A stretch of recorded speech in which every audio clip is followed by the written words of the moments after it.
Hi everyone.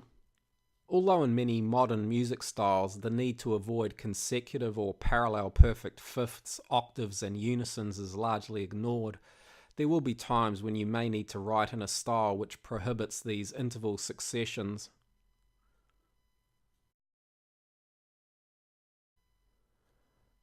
Rules for avoiding the use of consecutive perfect intervals essentially arose because with each of the interval types, when two or more are used consecutively, the individuality of the parts is compromised or negated. With consecutive octaves and unisons, for example, both parts duplicate each other exactly, thereby negating the individuality of both.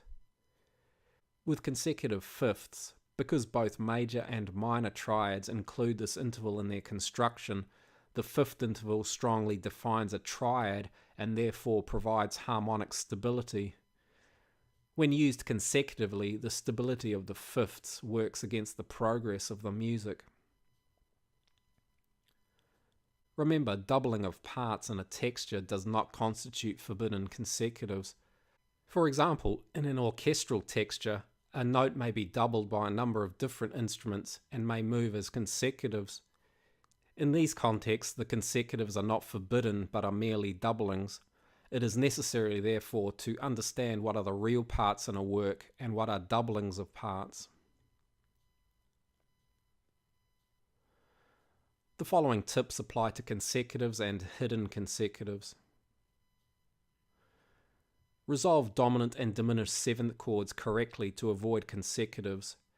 If dominant and diminished seventh chords are resolved using their typical resolutions, consecutives are avoided.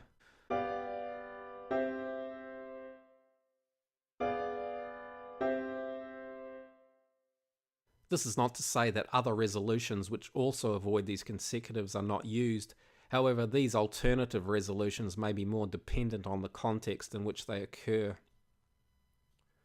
With half-diminished seventh chords also, care must be taken to not create consecutive fifths between the third and seventh degrees of the half-diminished seventh chord and the root note and fifth of the subsequent tonic.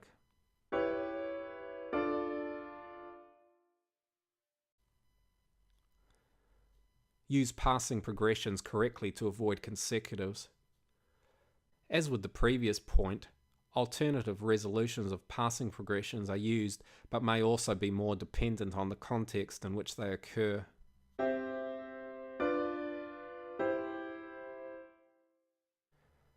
Avoid too many parts leaping simultaneously in the same direction. When several parts leap together, the likelihood of resultant consecutives or hidden consecutives increases.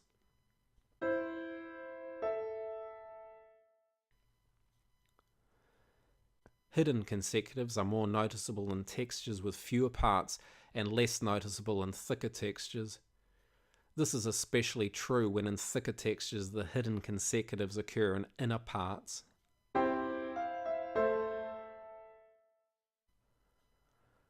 Following on from the previous point, when the consecutives occur in the outer parts of thicker textures, if the upper part moves by step, the hidden consecutives are also less noticeable.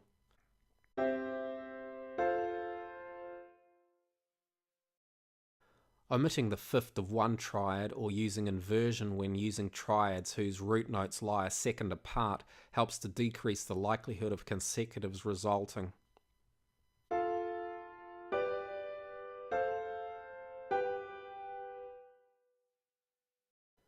When approaching a perfect fifth, octave or unison, try to use either oblique or contrary motion.